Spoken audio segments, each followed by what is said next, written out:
Hey everyone, welcome back to Bird Talk with Terrence Mathis. I'm your host, William Brandon.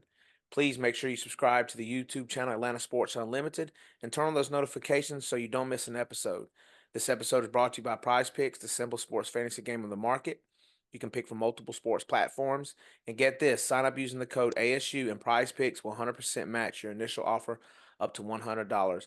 Download the app for free at the Google Play Store or the App Store.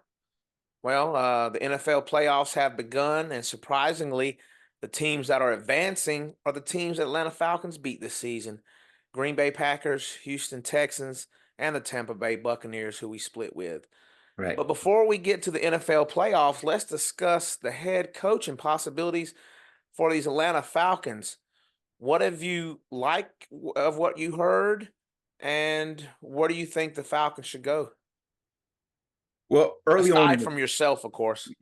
early on in this process, uh, everyone's talking about the young coordinators, Ben Johnson, in Detroit, Slowick in Houston, and it was talking about some of these younger guys coming in whatsoever. And here's the thing: that's why early on, Arthur Blank and Rich McKay wouldn't allow some of this staff, current that's left over from the Arthur Smith regime, to go out and interview, decline interviews. It was because I thought this was my feeling on that. That was telling me they were looking to bring someone in that was young, that didn't know anybody in the NFL, that they can choose from. Here we have a ready-made staff for you, so you don't have to worry about going out selecting guys. Here's a good staff, especially on the defensive side of the ball, for you. But that has changed. Obviously, after Belichick and the Harbaugh interview, that has changed. And then Steve Wilkes and Raheem Morris are some of these guys with more experience in the NFL that has done it as an interim or as a head coach. Things has changed. It has opened up a lot of boxes now. Here's one thing about this process, and everyone has an opinion. Everyone jumps on other people's opinion whatsoever, this and that, and everybody likes who they like and everybody dislike who they like, and I get that. But here's the thing that I've been saying for the last 3 years: if you're not trying to win now, get out the business. Mm-hmm. And the other thing I said, you need championship pedigree in your locker room and on your sidelines. I said that. Championship pedigree. Now, what coaches have been interviewed that has the highest championship pedigree that we can take, and it will infuse not only into the locker room, but in the culture of the Atlanta Falcons and throughout the community and the fan base? That's how we got to look at this thing.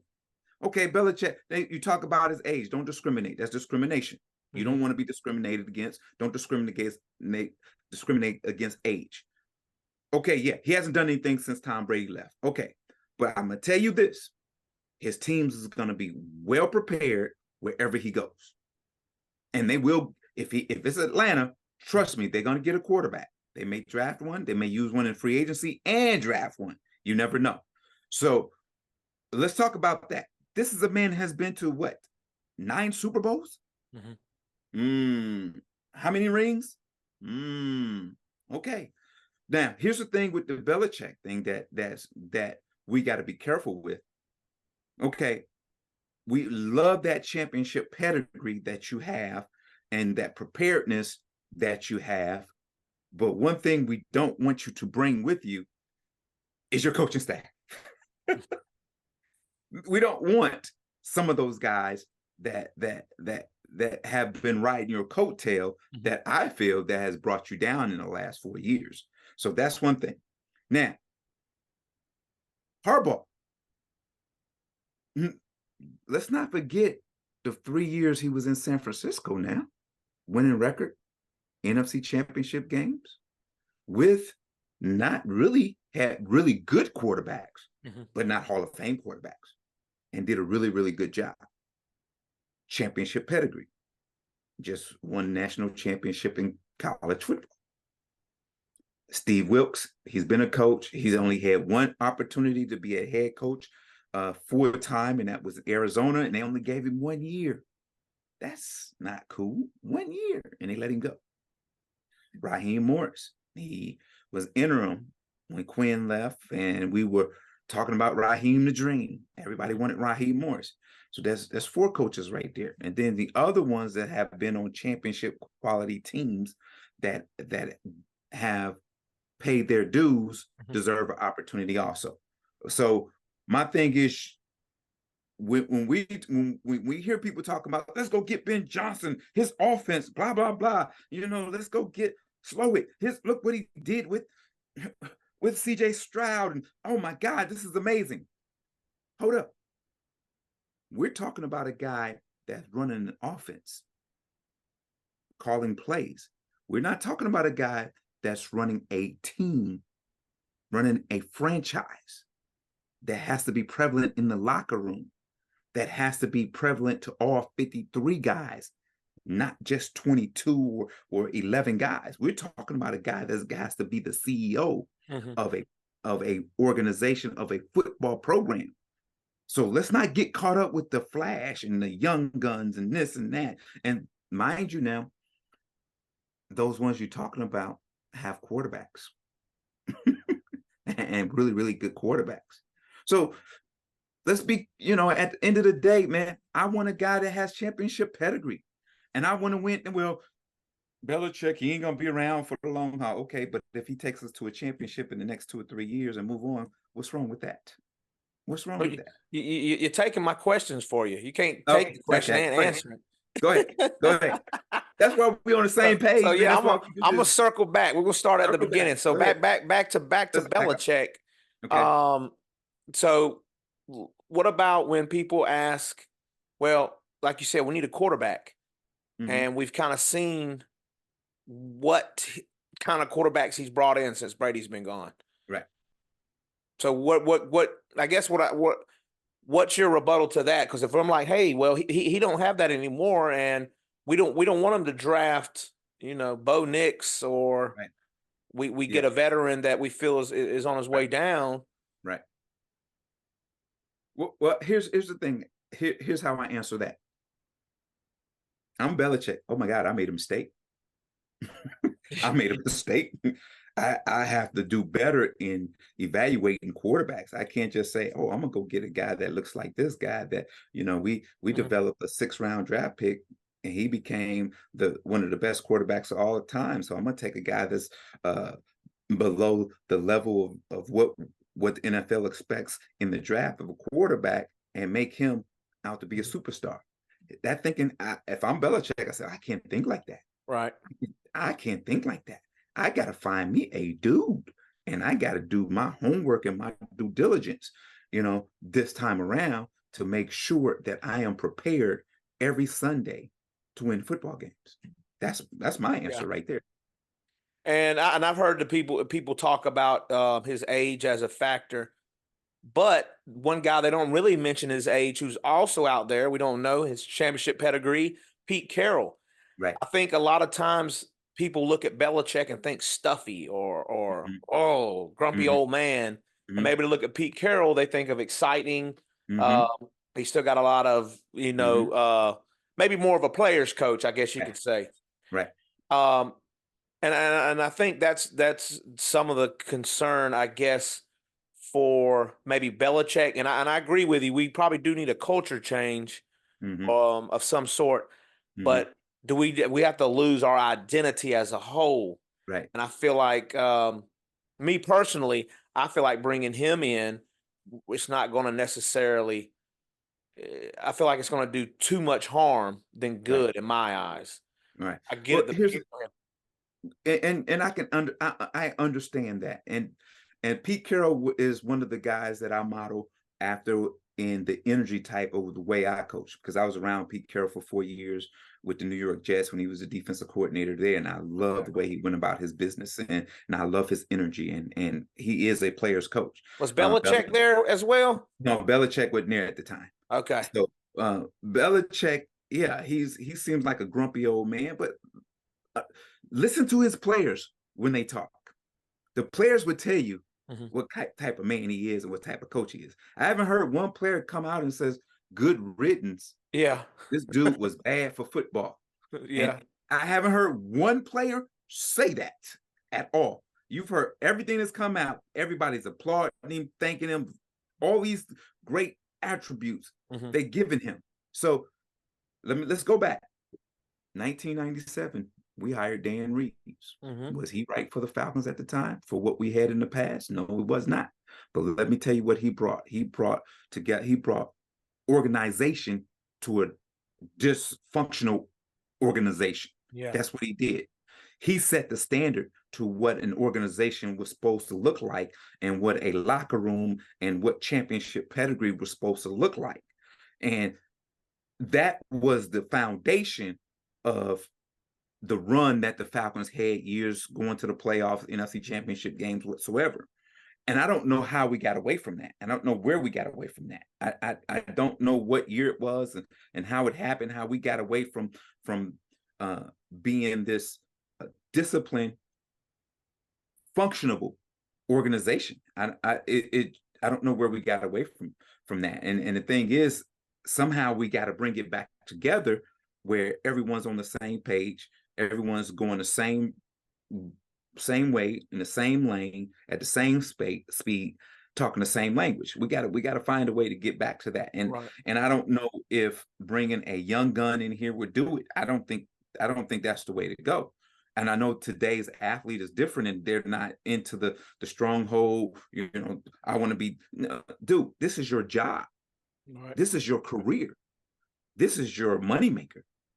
This is where you have responsibilities and you have to, this is generational wealth that you're talking about. So why not have a part of your life, which is the football life, organized whatsoever? Every part should be organized, but why not be disciplined and well prepared to do your job? Right. That's my thing. Why wouldn't you want a coach to come in here and say, hey, I need you to be accountable, not only for yourself, but to your teammates? Why you wouldn't want a coach like that? Or do you want a coach just say, well, let's just go out and play football and I don't, hey, here's the X's and O's. Maybe some of those other guys do have that. We just don't know yet. We just don't know. Know. Now, one thing I will say about Belichick is if, like I said, I'm not on board with it. If we get him, I'm gonna support the team. So don't get it twisted. Right. I'm always be a Falcon fan. I'm gonna be there regardless. Now, if he did come, I don't have a say so, but if there were some caveats, it would be like you said, don't bring your coordinators. We don't need Josh McDaniel, Matt Patricia. We don't need them over here. We don't need also need you to either, maybe let Terry stay and maybe I'll pick a quarterback. Right. And thirdly, maybe we'll be best because he can get rid of the other guy, Rich McKay, because I don't know how them two are going to coexist. If we're looking at the current Belichick who likes to run things, I think that's gonna cause a fork in the road right there. Hey man, here's the thing. See, and that's funny you brought that up because here's what I know, and this is what I know. Belichick has been around long enough to know who Rich McKay is. Right.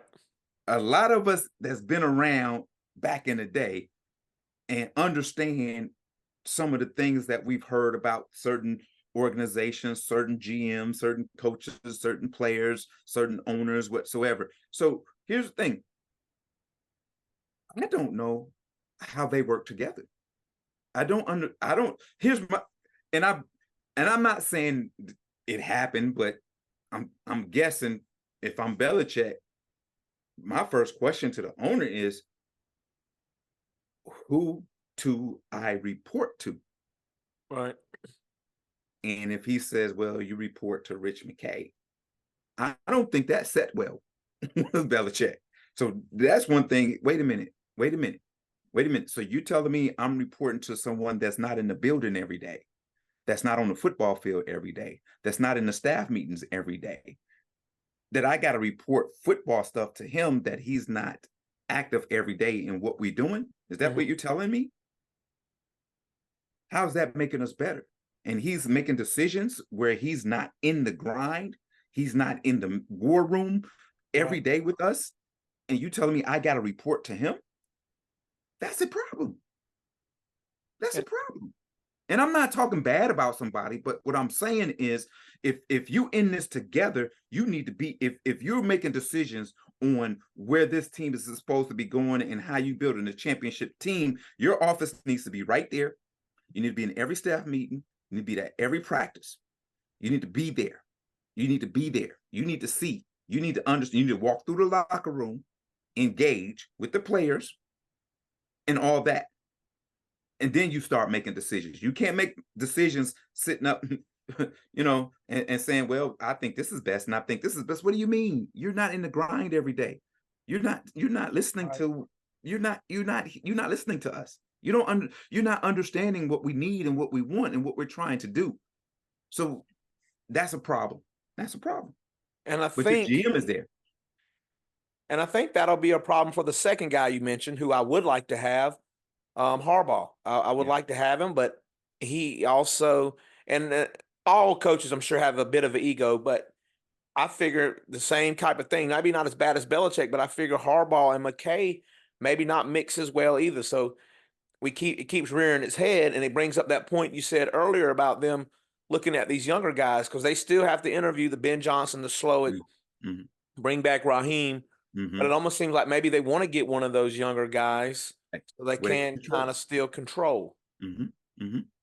Yeah, I can see that. I was, it's funny because I was looking at something.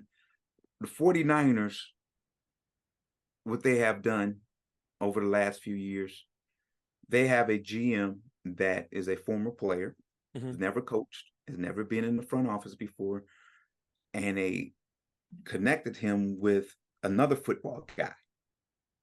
Two football guys working together to make this organization a championship quality organization, Right. especially on the football field.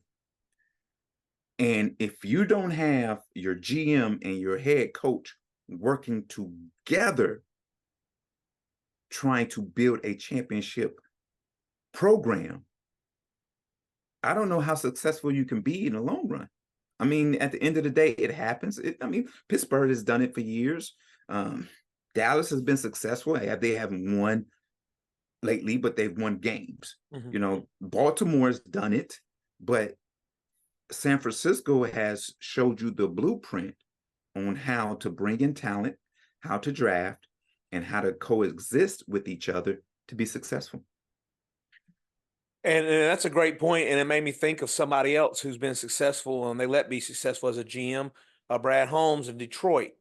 The Yes, guy has been making some moves, and they let him make the moves. right, right. Um, he was a guy that we had talked about when we were going through the GMs and the head Mm-hmm. coaches.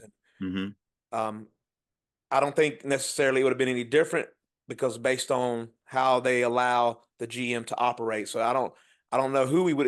My point is, even if Brad Holmes would have been here, I don't. It's not to Yeah. say that we would have made a splashy moves or this, that, and the third because we still had Mm-hmm. other people they had to Mm-hmm. report to. Mm-hmm. But my point is, I wish they would let him free up like Brad Holmes. Let him either succeed or fail, and then you Right, make your decision. right, You right. You know, can't hold. You can't be holding people hands through. And you hired a guy to do a job. Let him do his job. right? That you confident in hiring. Let him do his job. That's what it comes down to. Let him do his job. You know, man. Here, I through this process, I'm like, man, just whatever we, whatever they do, half of the people is not gonna like it, and half of the people is gonna love it. You can't please everybody. You can't. People ain't gonna like it. But at Adam, the end of the day, if you're a fan, and if you're a true fan, you got to support whoever they hire anyway and hope for the best. That's all you have to do. You may not like it, but still, if this is your team, you got to hope for the best. Plain and simple. right? Out of these available head coaching positions or head coaching candidates, is there any that particular closer than the other one or anything like that? Um, Actually, it's funny because the only, well, no Raheem a little bit. Mhm. Steve Wilkes just a little bit.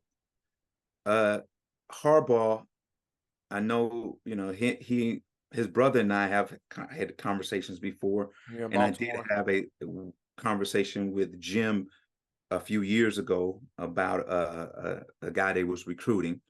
Um, Belichick just playing against him, I know, whatsoever, but that's about it. I don't know any of them personally. Hmm. Probably the only one that I can probably pick up the phone and call would be Jim Harbaugh. Okay. Um, but other than that, that's the only ones I know. Well, I get the mean, call in Aaron, on you those got two. you got Aaron Glenn who's going to interview. I Right. know Aaron very well. Yeah. When I call, if I don't get him, he'll call me back. We text each other. We played against each other um, over the years, so I know Aaron Glenn. So that's Okay. another one that I can pick up the phone and call. So you know, my thing is I'm trying to stay out of it. Right. Until we find out who that coach is, and then I'll be making phone calls. Hey, congratulations, blah blah. Hire your boy. Yeah, exactly. Right on. Yeah. What did you think of the competition this week, the play in the NFL playoffs? You know what? I thought I seen some teams that didn't prepare properly. Hmm. Let's talk about the Cowboys. That Packers game. Here's the thing. We talk about McCarthy, we talk about Dan Quinn and that defense getting just pummeled. Yeah. And here's the thing. And you look at it and you analyze it and you hear everybody, they played a lot of with the six DBs. Hmm. That's because they were injured. They had no linebackers to play. They Right. were hurt. So they had to play defensive backs. So they went in unprepared. They didn't sign anybody off anybody's practice squad or anybody that was on the street to help them whatsoever because they felt, hey, we got enough to do this. And hopefully we win this game and we get people back next week that's healthy. And it didn't work out for them. The Steelers, they just, thing is, man, they fought hard. They got within seven. Um, Again, a team QB. that no quarterback, Right. uh, and a team that was decimated by injury. Buffalo Bills look like I truly think Buffalo gonna beat Kansas City Hmm. this week. Um, the Dolphins and Kansas City Dolphins again. They were hurt. Here's the thing now. The thing that the team that's the healthiest going into this part of the season usually going to be the ones that win. Hmm. If you're not healthy, good luck. And I was going to say the Dolphins. I know they probably realize how important that last game of the year was now, being that they are a warm weather team and they had to Right, play and right, how right. cold it was out there in Kansas Hmm. City. Because I think Right, it was even colder in Kansas City than it was in the Buffalo game, even right, though it was the snowy conditions. right. How do you feel about this talk about, because it's kind of starting to be divided by age. They'll say the older player, the older generation is like, that's the way football is meant to be played. You're supposed to be out in the snow and you're supposed to be out in the elements. And then you have some people nowadays say, well, everybody should have a stadium, a dome. That way you don't have to do it. So I just want to ask you, how do you feel about that? You know what? After this weekend, I was going, well, why don't they play these playoff games in neutral sites, in Hmm. dome areas, or in good weather? What I Right. said, why? Then I go, well, you play for the home field advantage, Right. and so you can't do that. I agree. So Uh-huh. I'm like, demographic wise, if you put it close enough to whoever have, but then I said, it's just, uh, Hmm. and because you play for the home field advantage, that's why you try to win as many games as you can, so you can have home games, so it'd be a home field advantage. So that's the way I feel about it. At the end of the day, you're playing for you're trying to win as many games as you can to get the number one seed, to get a bye, and play at home Right. lane. And then the other part of me saying, maybe these wild card games, if they're in these weather, this type of weather, maybe go to a dome city Hmm. or a warmer climate to play. Um, but at the end of the day, then you got to look at it. It's home field. It's home Yeah. field advantage, and that's what you want. No, I agree that the team that they earned that right. They play there, all season long, so they're used to the elements, but they earn that right. They earn that right to have that home field, to have that literally that advantage for you to come in and be cold and frigid and Well, one thing about that, and this is old school guys will tell you this Mhm. also. I don't care where you play and how cold it is. I don't care if you playing in Green Bay, Buffalo, Kansas Mhm. City, Chicago. I don't care. They're just as cold as you are. They're not used to it. Don't get it twisted because they're practicing indoors just Yeah. as we're practicing indoors. And then we're trying to practice outside where we are. If it's cold, to get used to that cold weather, Mhm. they're just as cold as we are. Don't get it twisted. So they think they have you allow this thought of, well, they're used to it because they live here Mhm. and they practice here and they play here, so they're used to the cold weather. No, they're not. Cold is cold, bruh. Cold is cold. I don't care if you live there or not. It's cold, and there's no advantage for that other team other than the crowd. And I think you've told me this before, but when you were sleeveless in those cold games, it was just to be a tough guy, right? Just Well, I used to the let them mental. know, your DB come out playing against, Green Bay or in Buffalo whatsoever, and the guy across you have sleeves on and you don't have sleeves on. I'm going, hey man, I thought I thought you lived here. I thought this was you should be used to. It Yeah. was one of those things that, hey man, I'm out here to play football. I don't care what the weather is. I'm Right. playing football and I'm gonna be me. I'm not gonna put on all these clothes and take away from my ability to be successful because I'm gonna mentally defeat myself from being the best that I can be because it's cold. Because I'm saying it's cold. So that's why I didn't wear sleeves. How about the Texans? Heck of a play by CJ Stroud, a rookie. Me as a Falcon fan, I know a lot of fans are like, why didn't we trade up? But again, we had a different regime. We don't know Mhm. how we would have panned out with CJ Stroud on this team Right, and the right, plays that right, were called for him. right. But I mean, he's really turning out to be Mhm, a good young quarterback. That's mhm, I think is going to be around for a while. I mean, you got him going against Lamar, and then mhm. Josh Allen going against Patrick Mahomes. And again, I know Yeah, it's the teams, but right. those quarterback matchups compared to the NFC, where we have Purdy, Love, Goff, And and Mayfield. Baker. Yeah. Yeah. Well, here's the thing about the CJ Stroud situation. He has a player's coach, a guy that's not too far removed from putting a helmet on himself, Right. and he understands.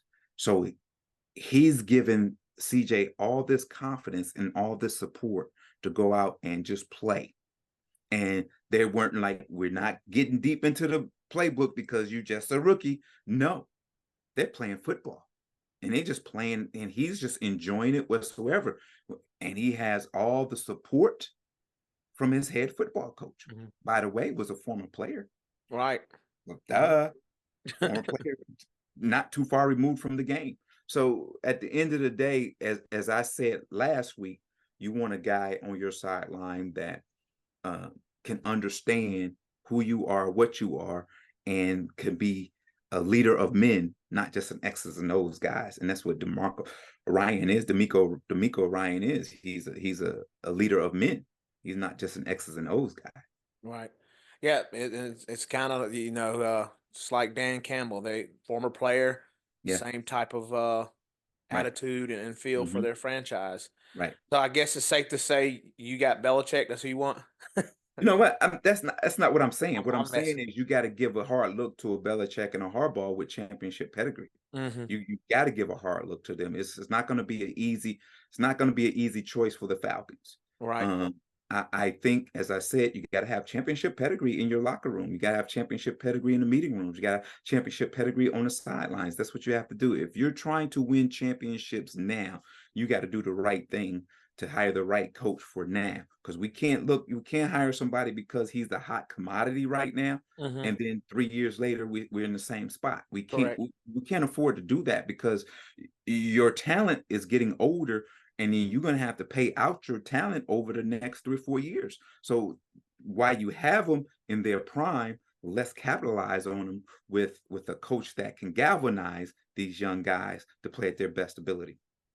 Oh, I definitely agree with you. I just want Harbaugh over the ladder. That's but I just feel like he fits the Yeah, Atlanta overall yeah, culture more, yeah. so to speak. Okay, I got you. I What you got got for us in the show today? here's I was I had coffee with a friend of mine, and his son is an All-American at a university. And I keep reading how people saying we're teaching these young people the bad things, that quit and this and that and that and this, and they're chasing money whatsoever. So I used to think that way until I sat with this father. Mhm. And I sat with this father, and he's a Christian man. He runs a fellowship of Christian athletes in the metropolitan area. Um, and listening to him, I've known him for years. We played together. I knew his son when he was a baby. And listening to him about the process of his son going into the portal changed my whole thinking. And I'm not saying everyone is like this, Hmm. but he said to me, he said, Terrence, the school he was at offered him X amount of dollars to stay. And that was way more than enough. And he said no. He said he wants to go somewhere where it's the same way, almost the same way as it was the year prior. Okay. And I'm going, because it was a coaching change. So with the coaching change, they let go of everybody. There's nobody left in the building that he's familiar with whatsoever. But his defensive back coach left to go to another school to become the defensive coordinator. And y'all can figure it out. Y'all try to put the pieces together if Yeah. you want. And listening to it, I had a whole different view of this portal and NIL deal. This is a man of faith, his whole family whatsoever. Even the son is just got baptized a couple of weeks ago and all these things. And it wasn't about money. It wasn't about that. It was about, how can I be successful and feel comfortable in a situation? I need to know where I fit in. And even he had conversations with the head coach, the defensive coordinator, and the defensive back coach, and didn't feel comfortable after the conversations. So they asked him to stick around whatsoever and through the spring whatsoever and see. But why would you want to stay somewhere if you're not fully invested in it? So I'm getting at this. His dad told me, he says, hey, I was praying about this thing whatsoever, and I was trying to figure out, God, give me an answer whatsoever, blah, blah, blah. And he was quiet Mhm. until recently. He says to me, because his dad used to coach college football whatsoever. And he says to me, he says, I got my answer. He said, the new defensive coordinator I interviewed with at another school, and he never called me back. He says, and then just the other day, the defensive back coach that they hired, I interviewed as well, and he never called me back. The character of men shows up in so many different ways. Right. And now they want him to entrust his son to them. Understand this one now. Mhm. After how you unprofessionally didn't give me a call back, now you want me to entrust my son, my All-American son, who's going to be probably the #1 draft pick in the next few years in the NFL draft, to you. Your integrity tells me I can't trust you. So integrity is big, people. Right. Integrity is big. So keep your integrity, man. Do what's right. I don't care who you never know who you're gonna cross again in life and having to need them for something. So be good to them. I don't care. Return the phone call. Be respectful. And you'll be blessed in return. Right on. Thank you as always, T. All right, everybody. This is the end. Hopefully, these Falcons can get us a coach in the next, I'm thinking about 7 to 10 days. Can't be much longer. Can't be I think after this, I think after Maybe next week, Friday. I think after this weekend, we'll know probably Next Wednesday, show. Thursday who the head coach will be. All right. Yeah. So hopefully next show we'll be discussing our new head coach, everyone. I hope y'all have a great weekend. Yeah, sure. Peace.